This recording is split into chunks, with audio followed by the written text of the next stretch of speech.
उभरा क्षात्र वीरो उठो चलो, सनातन धर्म सूर्य उभरा क्षात्र वीरो उठो चलो, उठो चलो। कलयुग के इस कलयुग का है अंत निकट आया, संधि काल इन युगों युगों का अब समीप आया, साधना के महापर्व को साथ है लाया, सनातन धर्म सूर्य उभरा क्षात्र वीरो उठो चलो, सनातन धर्म सूर्य उभरा क्षात्र वीरो उठो चलो, उठो चलो। मैं कुछ छोटी छोटी कृतियाँ बता रहा हूँ, हम वो एक धर्म आचरण के रूप में कर सकते हैं। कोई भी हम मिलते हैं तो हस्त मिलाप करने के बजाय हम नमस्कार कर सकते हैं। नमस्कार करना यह हमारी संस्कृति है। हस्त मिलाप, शेक हैंड करना यह विदेशी संस्कृति है।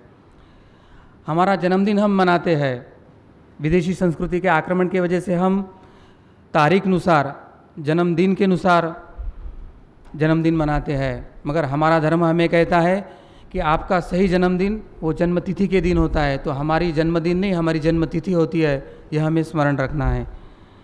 स्त्रियों ने गोल कुमकुम लगाना चाहिए और पुरुषों ने कुमकुम तिलक करना चाहिए।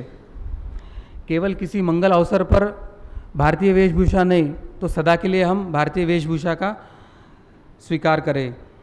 ऐसे कई बातें हम धर्माचरण के रूप में कर सकते हैं और हमारे संपर्क में आने वाले हिंदुओं को भी धर्माचरण करके उनमें धर्म के बारे में स्वाभिमान जागृत कर सकते हैं।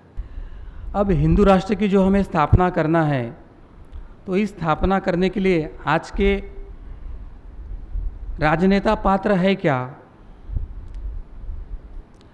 हम हिंदू राष्ट्र के निर्मित के लिए प्रयास कर रहे हैं, तो हमें किसका सहायता मिलेगा? वर्तमान काल के राजनेता हिंदू राष्ट्र के स्थापना के लिए पात्र है क्या? वो इसमें सहायभूत हो सकते हैं क्या? यह एक सवाल है और उसका एक ही उत्तर है कि वर्तमान कोई राजनेता हिंदू राष्ट्र की स्थापना में कोई किसी तरह से पात्र नहीं है, वो केवल अपात्र लोग हैं। राष्ट्र रचना और राष्ट्र निर्मिति यह सत्वगुणी लोगों का, विचारवंतों का, आध्यात्मिक लोगों का कार्य है और हमारे राजनेता है वो पूर्णतः तमोगुणी है, भ्रष्टाचारी है।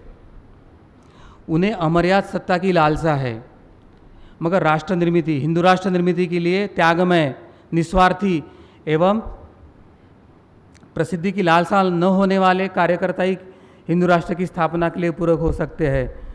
तो हमें यह समझ लेना चाहिए कि केवल धर्मनिष्ठ हिंदुत्ववादी कार्यकर्ता ही हिंदू राष्ट्र की स्थापना कर सकते हैं। हम किसी की ओर से कोई अपेक्षा नहीं रखेंगे और हमारा कार्य है वो हम सब हिंदुत्ववादी ही पूरा करेंगे। पर दूसरा सवाल है कि हिंदू राष्ट्र की स्थापना के लिए क्या सभी हिंदुत्ववादी पात्र हैं? हम सभी संगठन समाज में जाते हैं, विविध लोगों को हमसे जोड़ लेते हैं और हम आध्यात्मिक कार्य करते हैं। विचारों से वो हिंदुत्ववादी होते हैं, पर उनकी विचारधारा, प्रवृत्ति, आचार विचार बहुत जगह भिन्न दिखाई देता है और इसमें से तो कुछ वाममार्गी एवं व्यसनी भी होते हैं। ऐसे वाममार्गी और व्यसनी हिंदुत्ववादी कार्यकर्ता हिंदू राष्ट्र की निर्मिति नहीं कर सकते हैं, यह हमने समझ लेना चाहिए।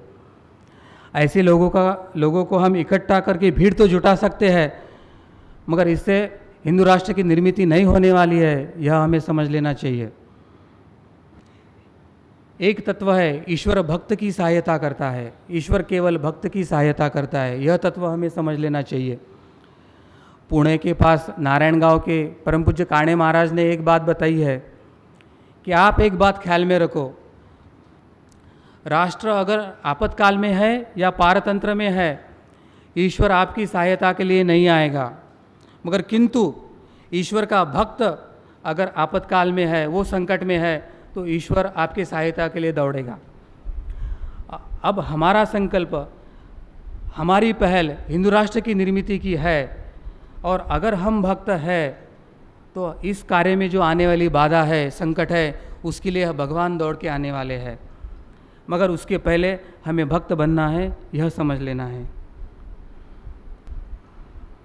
धर्म अधर्म में ईश्वर निष्ठा का क्या महत्व है वह हम देखेंगे।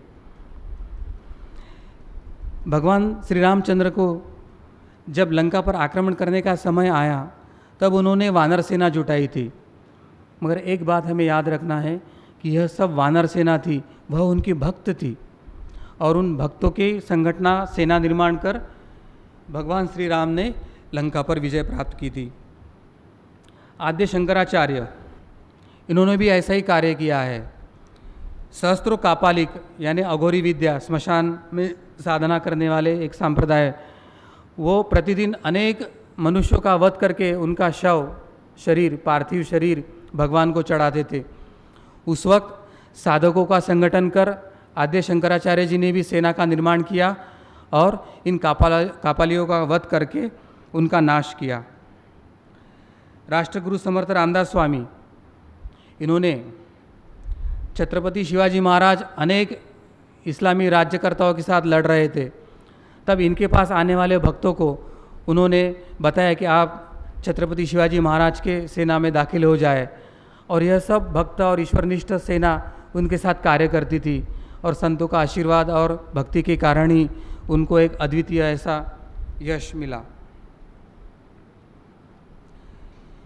इसलिए हम सभी हिंदुत्ववादी संगठनों की अब यह जिम्मेदारी है कि हम हमारे कार्यकर्ताओं को साधना के बारे में बताएं, हमारे सभी कार्यकर्ताओं को साधना के लिए दिशा दें और साधना के लिए प्रवृत्त करें।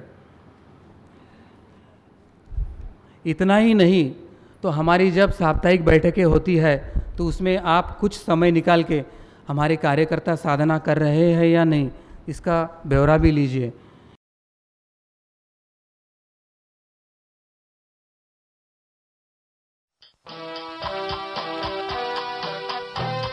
सनातन धर्म सूर्य उभरा, क्षात्र वीरों उठो चलो। सनातन धर्म सूर्य उभरा, छात्र वीरों उठो चलो, उठो चलो। कलयुग के इस कलयुग का है अंत निकट आया, संधि काल इन युगों युगों का अब समीप आया। साधना के महापर्व को साथ है लाया, सनातन धर्म सूर्य उभरा, क्षात्र वीरों उठो चलो। सनातन धर्म सूर्य उभरा, छात्र वीरों उठो चलो, उठो चलो।